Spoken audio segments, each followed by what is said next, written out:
Hello guys, welcome back to market analysis video. This is Vishal. तो आज हम बात करने वाले Nifty, bank Nifty and other stocks के बारे में। तो पहले निफ्टी का एनालिसिस करते हैं। तो ये निफ्टी 50 का चार्ट है। तो अभी हम पहले डेली टाइम फ्रेम पे देखते हैं, एक बड़े टाइम फ्रेम पे निफ्टी का क्या व्यू है, क्या ट्रेड सेटअप हो सकता है। तो अगर हम निफ्टी की बात करें तो आपको यहाँ पे दिखाई दे रहा होगा, यहाँ पे निफ्टी निफ्टी एक फॉल दिया, उसके बाद एक पुल बैक दिया, अगेन फॉल आया। तो ये जो स्विंग था, ये हायर स्विंग है, मतलब हायर लो बनाया है, उसके बाद ऊपर गया। यहाँ पे एक ब्रेकआउट हुआ है। तो इस प्राइस बिहेवियर को आप अगर समझने की कोशिश करो तो यहाँ पे क्या नजर आ रहा है हमें, ये जो एरिया था यहाँ से एक पुल बैक दिया, उसके बाद ये एरिया क्रॉस करके न्यू हाई लगाया है, और इसी एग्जैक्टली एरिया के आसपास से आज अच्छी खासी बाइंग आई है रिटेस्ट के बाद।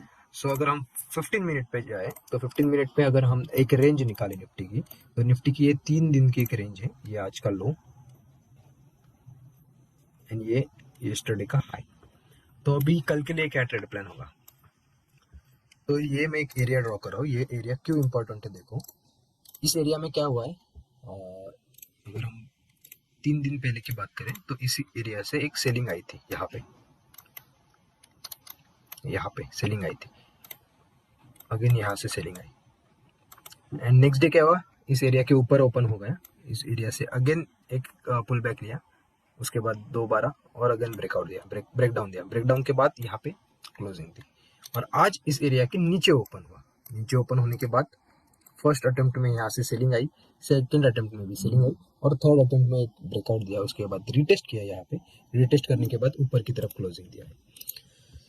तो इस एरिया का इंपॉर्टेंस आपको पता चला होगा। ये एरिया एक इम्पॉर्टेंट एरिया है अगर आपको निफ्टी 50 में ट्रेड करना है कल के लिए। तो अगर एक फर्स्ट कंडीशन लेते हैं, मार्केट फ्लैट या फिर स्मॉल गैप अप हुआ, और उसके बाद या फिर स्मॉल गैप डाउन हुआ, और उसके बाद मार्केट नीचे आया, नीचे आने के बाद इस एरिया से एक 5 मिनट पे ग्रीन कैंडल बनाई, तो आप क्या कर सकते हो, उसी कैंडल का स्टॉप लॉस लगा के बाय कर सकते हो।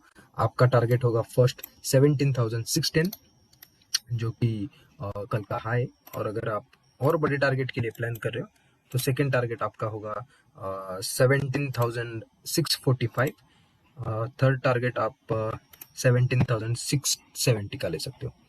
तो ये निफ्टी के लिए ऊपर की तरफ ट्रेड बन सकते हैं आपके लिए। कंडीशन सिर्फ यही होनी चाहिए कि ये जो एरिया है, इंपॉर्टेंट एरिया, 17,015 से लेकर 17,515 से लेकर 17,525, ये जो एरिया है, यहाँ से अगर एक ग्रीन कैंडल बनाता है तो उसी कैंडल का स्टॉप लॉस लगाकर आप बाय कर सकते हो। अभी हम बात करेंगे सेलिंग के साइड, मतलब शॉर्ट साइड के ट्रेड के बारे में। तो अगर आपको सेलिंग के साइड प्लान करना है तो निफ्टी को है ना, ये जो एरिया है यहाँ से एक ब्रेक डाउन देना पड़ेगा। मतलब यहाँ पे अगर एक रेड कैंडल बनाई, थोड़ा सा गैप डाउन या फिर फ्लैट ओपन होकर ये एरिया ब्रेक किया, या फिर डायरेक्टली इस एरिया के नीचे ओपन हो गया, एंड यहाँ पे अगर एक रेड कैंडल बनती है इस एरिया के नीचे, तो उसी रेड कैंडल का डे का हाई, मतलब उसी रेड कैंडल का हाई का स्टॉप लॉस लगाकर आप सेल कर सकते हो। आपका जो फर्स्ट टारगेट होगा वो होगा 17,460, सेकेंड टारगेट होगा 17,421, और अगर हम थर्ड टारगेट के बारे में बात करें तो थर्ड टारगेट आप डायरेक्टली, ये जो गैप है ना यहाँ पे, ये गैप भी पेंडिंग है, अगर इस 17,421 के नीचे अगर क्लोजिंग देता है तो ये गैप फिल होने के भी चांसेस है।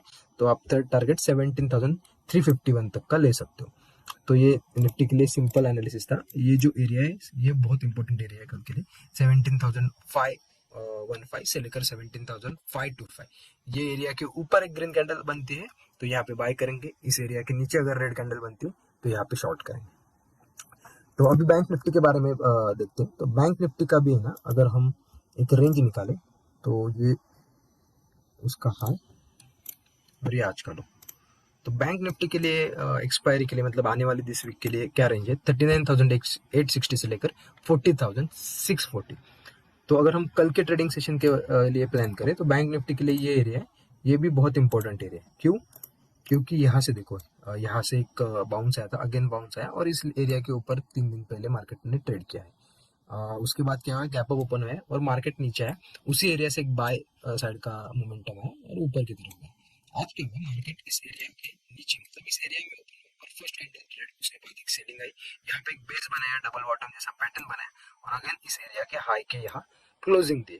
तो बैंक निफ्टी के लिए ट्रेड करना है आपको, तो क्या क्या होगा ट्रेड प्लान कल के लिए, अगर बैंक निफ्टी फ्लैट या फिर गैप अप ओपन होता है और इस एरिया के ऊपर अगर एक स्ट्रॉन्ग ग्रीन कैंडल क्लोजिंग देता है तो आप उस कैंडल का लो लगाकर बाय कर सकते हो। तो ये एरिया है 40,162 से लेकर 40,200, सो 40,200 के ऊपर अगर 5 मिनट की क्लोजिंग देता है तो हम बैंक निफ्टी को बाय करेंगे। आपका फर्स्ट टारगेट होगा 40,380, सेकेंड टारगेट होगा 40,530 एंड थर्ड टारगेट होगा 40,640।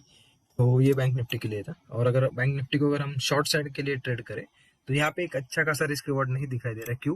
बिकॉज ये जो एरिया है ना, यहाँ पे कंसोलिडेशन हुआ था, यहाँ पे बेस बिल्डिंग के बाद ऊपर की तरफ निकला है। तो अगर मार्केट नीचे भी आता है ना, तो इस एरिया से एक चॉपी प्राइस एक्शन रह सकती है, मतलब यहाँ से अगेन बाउंस आ सकते हैं या फिर एक बाइंग मोमेंटम आ सकते हैं। तो बैंक निफ्टी को अगर शॉर्ट साइड ट्रेड करना है तो 39,860 के नीचे अगर जाता है तो अब हम शॉर्ट साइड का देखेंगे। उससे पहले शॉर्ट साइड में ट्रेड लेना थोड़ा बैंक निफ्टी में मुझे अच्छा रिस्क रिवॉर्ड नहीं दिख रहा। पर आप अगर एक मतलब चांस लेना चाहते हो तो ये जो एरिया है ना, यहाँ पे अगर एक रेड कैंडल बनाई तो सिंपल उस कैंडल का हाई लगाओ। अगर वो कैंडल छोटी है तो बड़ी रेड कैंडल बनी तो आपका रिस्क रिवॉर्ड अच्छा नहीं बैठेगा। अगर छोटी रेड कैंडल बनती है इस एरिया में तो उसका हाई लगा के आप सेल कर सकते हो। आपका फर्स्ट टारगेट होगा 40,000 और सेकंड टारगेट होगा आज का लो 39,860। थर्ड टारगेट के लिए अगर आपको वेट करना है तो आप ये ब्रेकडाउन के बाद सीधा ये स्विंग के लिए जा सकते हो 39,600 तक का। तो ये था बैंक निफ्टी के लिए। तो अभी स्टॉक्स का एनालिसिस करते हैं। तो ये एक्सिस बैंक का चार्ट है। तो एक्सिस बैंक में क्या है, एक डेली टाइम फ्रेम पर अगर हम ये एरिया निकाले तो ये एक इम्पोर्टेंट एरिया था। ऐसा क्यों?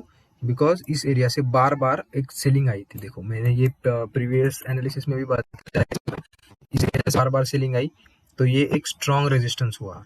और इसके बाद अभी क्या हुआ है, इस एरिया को ब्रेकआउट देके एक्सिस बैंक ऊपर होल्ड कर रहा है। ब्रेकआउट देने के बाद दो ग्रीन कैंडल है, सपोर्ट से सपोर्ट लेके ऊपर की तरफ जाने की कोशिश कर रहे हैं। तो अभी 15 मिनट्स पे अगर हम देखें तो यहाँ पे क्या हुआ है, आज एक एक्सिस बैंक ने ट्रेंड लाइन का ब्रेकआउट हमें दिया है। ये ट्रेंड लाइन है, इसका ब्रेकआउट आज एक्सिस बैंक में मिला है हमें।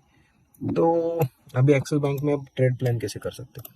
तो 5 मिनट पे अगर हम जाते हैं तो यहाँ पे क्या हुआ है, आज एक बेस बिल्डअप हुआ है, डबल बॉटम जैसे बना के ऊपर की तरफ गया है और ऊपर जाने के बाद यहाँ पे होल्ड कर रहा है अभी।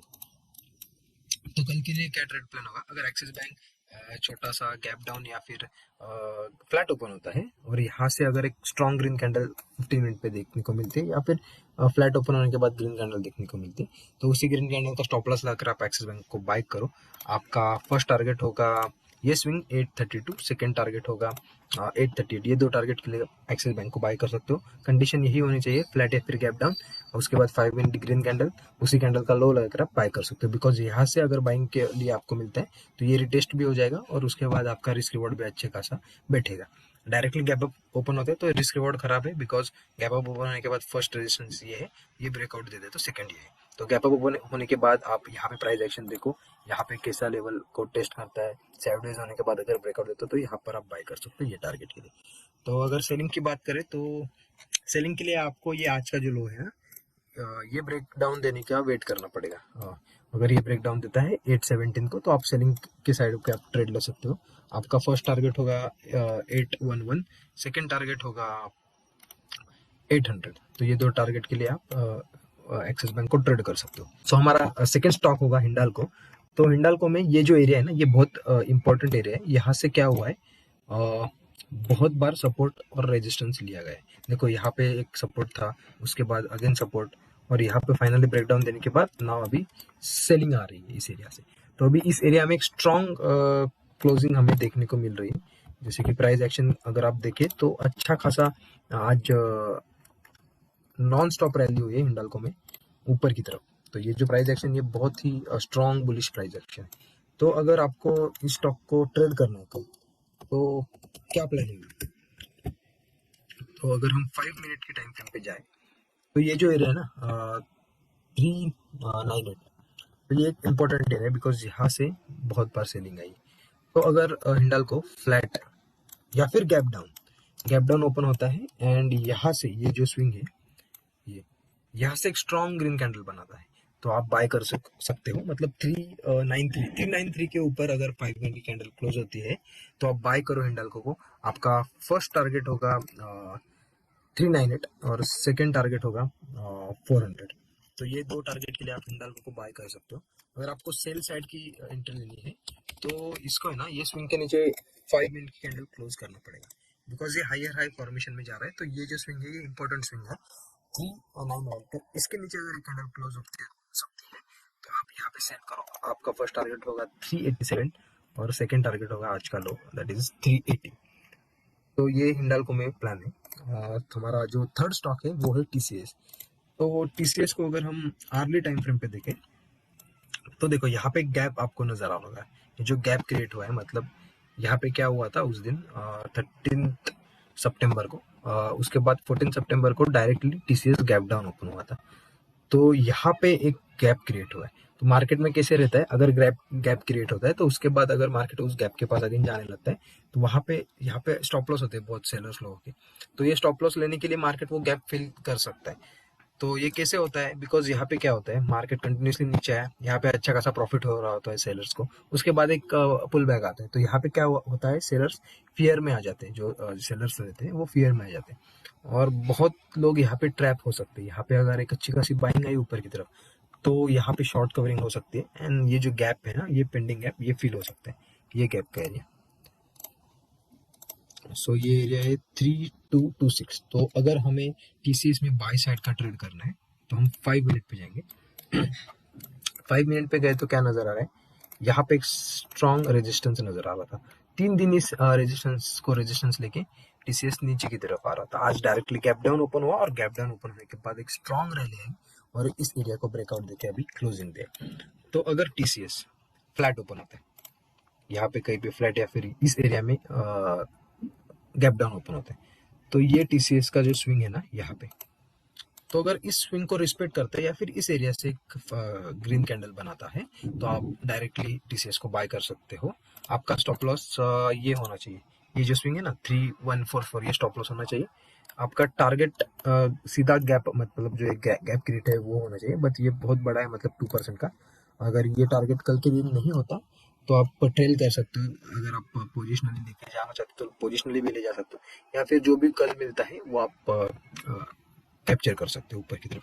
अगर हमें टीसीएस को शॉर्ट साइड को ट्रेड करना है तो ये जो स्विंग है 3144, इसके नीचे अगर 15 या फिर 5 मिनट की कैंडल क्लोज देता है तो आप उसे शॉर्ट कर सकते हो। आपका टारगेट रहेगा, फर्स्ट टारगेट रहेगा 3130 का और सेकंड टारगेट रहेगा आज का लो, दैट इज 3150 तक का। तो ये था टीसीएस की rate simple trade plan. So guys, अगर आपको इस एनालिसिस वीडियो से सीखने को मिल रहा है कि प्राइस एक्शन कैसे पढ़ी जाती है, ट्रेड प्लान कैसा बनाया जाता है, तो इस वीडियो को लाइक कीजिए, अपने दोस्तों के साथ शेयर कीजिए और हमारे चैनल को सब्सक्राइब कीजिए। Thank you for watching.